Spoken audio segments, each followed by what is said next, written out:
జగన్మోహన్ రెడ్డి తీసుకున్నటువంటి నిర్ణయాన్ని సరైన నిర్ణయం అనుకోవాలా, లేదంటే ఆయన చేసినటువంటి ఏదో అటెండెన్స్ కోసం వెళ్ళి అక్కడ అటెండెన్స్ చేసుకుని వచ్చారనుకోవాలా? ఇప్పుడు అసెంబ్లీ సమావేశాలు ఎవరిని ఉద్ధరించడానికి, గవర్నర్తో అబద్ధాలు చెప్పించడానికి. మరి ఈ ప్రసంగంలో ఏమన్నా మొన్న నేను 10 లక్షలని నన్ను చిన్నపిల్లని చేసి అబద్ధం చెప్పించారు అని వెనక్కి తీసుకుంటున్నాను ఆ మాట. 6,47,000 బడ్జెట్లో పెట్టిన ఫిగర్ అని ఏమైనా చెప్పాడు గవర్నర్? ఇవన్నీ క్వైట్ కామన్. ఇవాళ గవర్నర్ ప్రసంగం తర్వాత ఏమైనా అసెంబ్లీ సెషన్స్ అన్ని నియోజకవర్గం మీద పెద్ద పొంకాలు చర్చలు జరిగాయి. పదన్న సద్దనాలు తినాలని చెప్పి బయటకు లేచిపోయి వచ్చేసారు.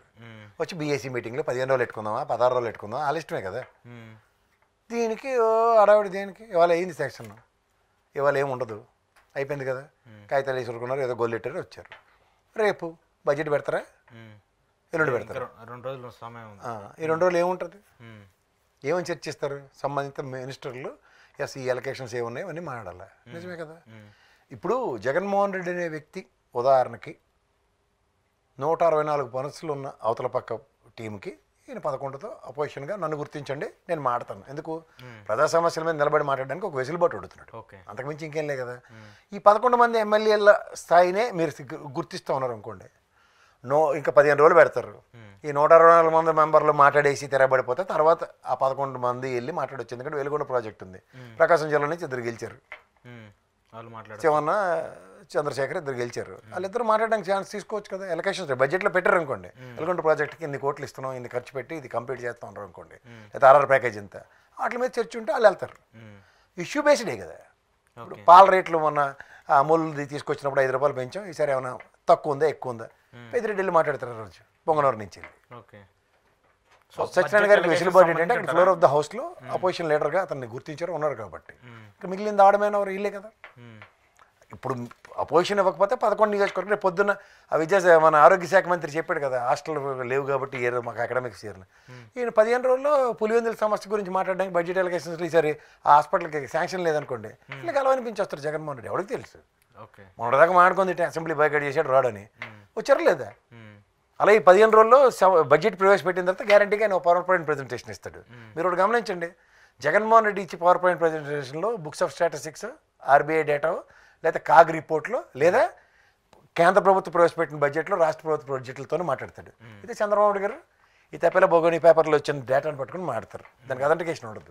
అందుకే మీరు చూడండి, నిలకడ లేకుండా మండల్లో 14 లక్షలని యనమల గారు మాట్లాడతారు, ఈయన 10 లక్షల పైచీలు కానీ గవర్నర్తోనే చెప్పిస్తారు, ఇల్లు అదే చెప్తారు. సో నిలకడ ఉన్న ఫిగర్ రేపు బడ్జెట్ పెట్టాలి కదా. రేపు ప్రవేశపెట్టినప్పుడు అథెంటికేషన్. ఎందుకు నేను ఇంతగా అథెంటికేషన్గా చెప్తున్నానంటే, గౌరవ ఆర్థిక మంత్రి పయ్యావుల కేశవ గారు కానీ, లేకపోతే అధికార ప్రతినిధులకు తెలుగుదేశం నుంచి కానీ, జనసేన కానీ, బీజేపీ కానీ ఏ రోజు కూడా జగన్మోహన్ రెడ్డి ప్రజెంటేషన్ తప్పని ఖండించలేదు. అవునా కదా మరి. సో ఇవి ఇలాగే ఉంటాయి రేపు బడ్జెట్ సెక్షన్స్లో. వాళ్ళు ప్రవేశపెట్టిన తర్వాత బడ్జెట్ మీద ఇవాళ గవర్నర్ అంటే గత ప్రభుత్వం వీళ్ళందరూ ఏడు చేశారు, వీళ్ళు అన్యాయాలు చేశారు, రాక్షస పాలన, తోటకూర ఆ పంచాయతీ చదివాడైనా. ఈ ప్రధానికి అక్కడ నేను గవర్నర్గా, మీరు గవర్నర్గా ఉన్నప్పుడు కూడా నేను ముఖ్యమంత్రిని కదా, అప్పుడు మీరు ఎందుకు కంట్రోల్ చేయలేదని వీళ్ళు ప్రశ్నించాలి. అంతేనే కదా. గవర్నర్ స్పీచ్లు ఎప్పుడు కూడా డిఫరెంట్గా ఉంటూ ఉంటాయి కదా. అదే చెప్తున్నాను కదా సార్, ఇదే గవర్నరు గత జగన్మోహన్ రెడ్డి అప్పుడు కూడా ఉన్నాడు. ఇవన్నీ కోతి పనులన్నీ చేసాడని చెప్పి చదివిస్తుంటే ఏడు చేస్తుండే ఆయన. ఇదేంటిదే ఆయనకి వెళ్ళాలి కదా.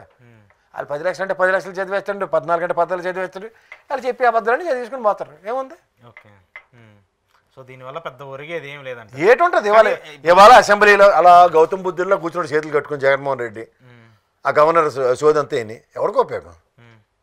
ఉపయోగం ఏముంటుంది? అసెంబ్లీకి వెళ్ళాలి కదా. వెళ్ళి ఏమైనా రూల్ ఉందా? 60 రోజులలో ఒక రోజు రాకపోతే సస్పెండ్ చేస్తారు. ఎగ్జాంపుల్ చెప్తా, ఈ బడ్జెట్ సమావేశాలు, శీతాకాల సమావేశాలు, మొన్న ప్యానల్కి దిగించి ఎలక్షన్ అయిన తర్వాత నుంచి పెట్టిన సమావేశాలు అన్ని కలిపి 60 రోజులు వస్తాయి చెప్పండి. మినిమం 2 సంవత్సరాలు పడుద్ది. 2 సంవత్సరాల్లో 60 రోజులు అంటే అయిపోయింది లెక్క. ఇంకేటి చేస్తారు? ఇప్పుడు ఢిల్లీలో ఎన్డీఏ కూటమిలో ఇద్దరు గెలిచారు, ఎవరు అద్వానీ గారును వాజ్పేయి గారు. మరి అపోజిషన్ స్టేటస్ ఇవ్వలేదా? అంత మంచి మనసు నాయకులు ఉంటే ఉండొచ్చు. వీళ్ళు మేము మిమ్మల్ని ఏమనం, మిమ్మల్ని తిట్టం కొట్టం అని రాసి ఇచ్చి అందరితో ప్రతిజ్ఞలు చేయించి మీటింగ్లు పిలిచి వాళ్ళందరినీ ఏమనొద్దని చెప్పారట. పవన్ కళ్యాణ్ గారు మమ్మల్ని ఏమనొద్దని చెప్పారు, గౌరవ చంద్రబాబు నాయుడు గారు అని చెప్తున్నారు కదా.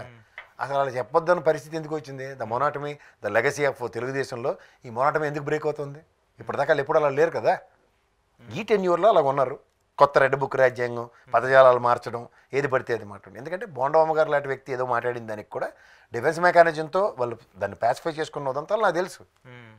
అప్పట్లో 14లో మరి ఇవన్నీ గమనిస్తున్నప్పుడు చూసి ఊరికనే తీరు కూర్చుని తారలాడిందని ఇల్లు వెళ్తా తెట్లుతుండని గొడవ వెళ్తాడు. కొన్ని వాళ్ళకైనా వేరే జెండా ఉంటుందా?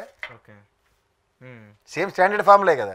తల్లికి చెల్లికి అన్యాయం చేసిన వారు, డాక్టర్ గారికి మాస్క్ ఇవ్వలేదు, బైబిల్ ఖురాను భగవద్గీత వాళ్ళది అదే కదా, 5-6 పాయింట్లు పట్టుకున్న నవర 6 బుల్లెట్ పాయింట్లు వాళ్ళు ఇస్తారు ఎవరో తర్వాత విషయం. కానీ